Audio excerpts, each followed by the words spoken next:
China ने पहले तो ये जो अनरिवील किए हैं कि 4 उनके पीएलए के लोग अपनी जानों से गए थे। उसको इंडिया ने कहा कि जी कोई 40-45 लोग चाइना के, लेकिन चाइना ने कैटेगोरिकली कहा, उनको अवार्ड्स दिए हैं चाइना ने। सही। चाइना ने फर्स्ट टाइम लद्दाख में जो लड़ाई हुई थी अप्रैल में, जिसमें 45 चीनी फौजियों को मार दिया गया था और कई एक ज़ख्मी हो गए थे और फौज को अपने ज़ख्मी साथियों को छोड़कर भागना पड़ा।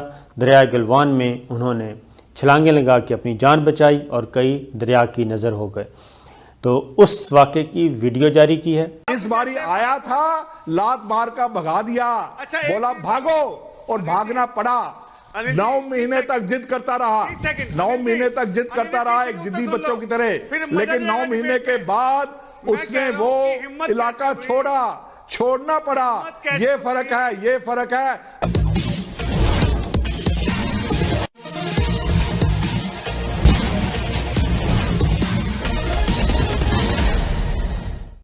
आखिरकार चीन ने अपनी चुप्पी तोड़ते हुए सच को कबूला। आधा ही सही पर इतना तो माना कि उसके एक अधिकारी सहित 4 जवान भारतीय सैनिकों के हाथों 15-16 जून की रात गलवान घाटी में झड़प में मारे गए थे। हालांकि यह संख्या 40 से ऊपर है, जैसा कि अमेरिकी मीडिया ने पहले ही प्रकाशित कर दिया था। लेकिन अब 4 दिन पहले रसिया की एक न्यूज एजेंसी तास ने भी इसे पुष्टि की है। हालांकि यह बताते चले कि पाकिस्तानी मीडिया इस खबर को पहले सत्य नहीं मान रही थी, लेकिन अब इस खबर के आने के बाद दबे स्वरों में ही सही स्वीकार करना शुरू किया है। इस संबंध में कुछ और चर्चा इस वीडियो ब्लॉग के अंतिम भाग में करेंगे। उसके पहले आइए सुनते हैं पाकिस्तान मीडिया में इस खुलासे के बाद क्या प्रतिक्रिया हो रही है। चाइना ने एक वीडियो जारी करती है। चाइना ने फर्स्ट टाइम लद्दाख में जो लड़ाई हुई थी अप्रैल में, जिसमें 45 चीनी फौजियों को मार दिया गया था और कई एक ज़ख्मी हो गए थे और फौज को अपने ज़ख्मी साथियों को छोड़कर भागना पड़ा।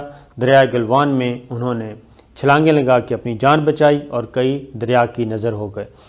तो उस वाक़े की वीडियो जारी की है और उस वाक़े की वीडियो जारी करते साथ ही उन्होंने ये भी बताया कि इस खूनी झड़प में चाइना के भी फौजी जो हैं वो जान भाग हुए थे, हलाक हुए थे, जानबर हुए थे।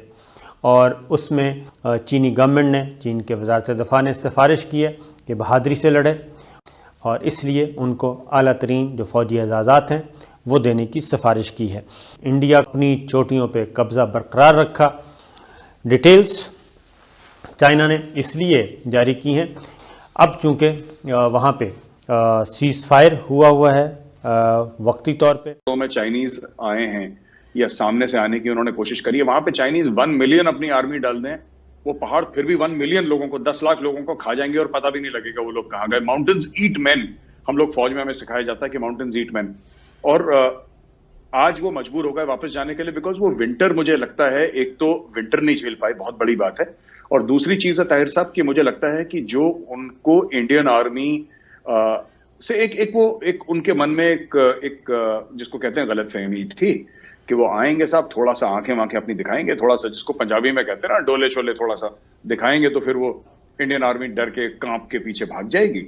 अब वो हुआ नहीं, कोई कांपा वापा नहीं, कोई भागा नहीं। सो चाइनीज वर कंफ्यूज्ड कि भाई चाइनीज आ गए, तो शेर आया।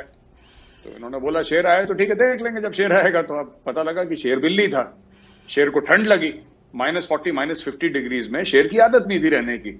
Obviously, the dragon was not used to these temperatures. ये लोग तो पीछे सारे टिबेटन प्लेटू में इनके मैकेनाइज्ड फॉर्मेशंस हैं। They are not used to। हमारे तो जवान 1984 के बाद सियाचिन में है सब, -60 -70 डिग्रीज में 21,000 फुट की ऊंचाई में हमारे जवान लगातार पिछले 30 साल से रहते हुए आए हैं। तो उनको उनका एक अलग लेवल है माउंटेन वॉरफेयर का, जो एक्लेमेटाइजेशन का एक अलग लेवल है। Chinese were not used to it, तो अब चाइनीज वापस चले गए। अब तो देखिए, बात यह है कि क्या चाइनीज अपने आप को टेस्ट कर रहे थे या भारत को टेस्ट कर रहे थे या दोनों कैपेबिलिटीज को टेस्ट कर रहे थे? ताहिर साहब, मुझे ऐसा लगता है कि कहीं ना कहीं 2-3 जिसको पंट कहते हैं ना अंग्रेजी में, उन्होंने एक चाल चली। उन्होंने बोला जुआ देखते हैं क्या होता है। उनको ये था कि हो सकता है ट्रंप वापस आए, हो सकता है ना आए। उनको लग रहा था कि ट्रंप वापस आ जाएगा, तो कुछ ना कुछ तो करना। अगर ट्रंप आता है और यहाँ पे इस साइड पे तवज्जो, प्रेशर कुकर वाला प्रिंसिपल है ताहिर साहब कि प्रेशर कुकर में प्रेशर हो जाता तो फिर सीटियां बजती हैं उसकी, प्रेशर कुकर की। तो वही देखिए, बात ये थी कि उन्होंने सोचा कि साउथ चाइना सी में ऑलरेडी क्वाड वहां पे एक्टिव हो रहा था, पिछले 2-3 साल से वो बात चल रही है क्वाड की। उनकी ट्रेडिंग लाइंस है, वहां से 50-60% ट्रेड उनका जाता ही है वहां से, मलाका स्ट्रेट और साउथ चाइना सी से। They found an opportunity to pass a message to the world in post covid, जब चाइना के ऊपर बड़ा प्रेशर था कि कोविड एक तो चाइना की तरफ से आया, ऊपर से अमेरिका का चेंज्ड पोस्चर, जो अमेरिका जो चाइना के वेस्ट से, अगर मैं बोलूं चाइना के वेस्ट से ईस्ट की तरफ तवज्जो जो अमेरिका दे रहा था, पूरा एक जियो स्ट्रैटेजिक जो एक जिसको कहते हैं कि कहानी बन रही थी, तो चाइना ने उसके रिएक्शन में सिक्किम में नहीं करा ताहिर साहब, अरुणाचल में नहीं करा, उत्तराखंड में नहीं करा, हिमाचल में नहीं करा, उसने जबरदस्ती लद्दाख में करा। और लद्दाख में इसलिए करा क्योंकि उसको ऐसा लगा कि कल अगर इंडियन आर्मी डरती है और आगे एडवांटेज प्रेस करना है तो वहीं लद्दाख पे पाकिस्तान आर्मी भी है, तो इंडियन आर्मी को बीच में फंसाया जा सकता है। स्कर्दू वगैरह एक साइड में है, उसके गिलगित बाल्टिस्तान एक साइड में है, दूसरी तरफ उसने बोला कि साहब हम कश्मीर से भी प्रेशर ला सकते हैं और यहां से भी प्रेशर ला सकते हैं। तो दुनिया भर का एक माहौल चाइना ने बनाया। और एक और चीज थी साहब, चाइना पाकिस्तान इकोनॉमिक कॉरिडोर जो गिलगित बाल्टिस्तान से आती है, इंडिया बड़ा प्रेशराइज कर रहा था उस चीज के ऊपर, 370-35 से हट चुका था। तो ये सब चीजें थी जो ट्रिगर थी, जिसने चाइना को ट्रिगर ऑफ करा। एंड चाइना, वही एक एरोगेंस है ना चाइनीज में कि let's teach these people a lesson, कि मतलब हम थोड़ा जाएंगे, खड़काएंगे तो ये लोग भाग खड़े होंगे, फिर हम बातचीत कर लेंगे इनसे। तो भागा भागा कोई था नहीं, तो now the tables have turned and the Chinese are clearly in the retreat. अंतर्राष्ट्रीय मामलों पर नजर रखने वाले सुरक्षा विशेषज्ञ अभी तक यह समझ नहीं पा रहे हैं कि जब भारत के साथ, विशेषकर प्रधानमंत्री नरेंद्र मोदी के भारत में प्रधानमंत्री बनने के बाद चीन के राष्ट्रपति शी जिनपिंग के साथ रिश्ते दोस्ताना थे, फिर आखिर क्या हुआ कि चीन सीमा पर अचानक अनावश्यक तनाव बढ़ा दिया। इस संबंध में कई कयास लगाए जा रहे हैं। उन सब में एक सर्वमान्य कयास यह है कि भारत का, खासकर जब से मोदी सरकार सत्ता में आई है, भारत का कद विश्व राजनीति में दिनों दिन ऊंचा होता जा रहा था। भारत की आर्थिक रफ्तार भी तेज हो रही थी। विश्व के बड़े देश भारत के साथ विभिन्न समझौते कर रहे थे।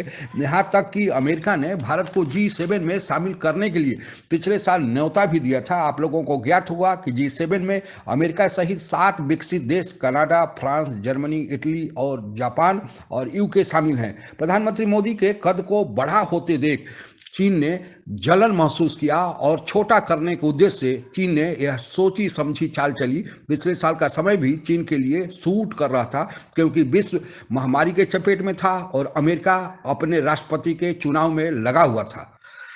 चीन को यह लगा था कि भारत लंबे समय तक दबाव बर्दाश्त नहीं कर पाएगा और फिर तनाव कम करने के लिए चीन से निवेदन करेगा। इस पर भारत का, विशेषकर वहां के प्रधानमंत्री नरेंद्र मोदी को फजीहत उठानी पड़ेगी। पर हुआ इसका उल्टा।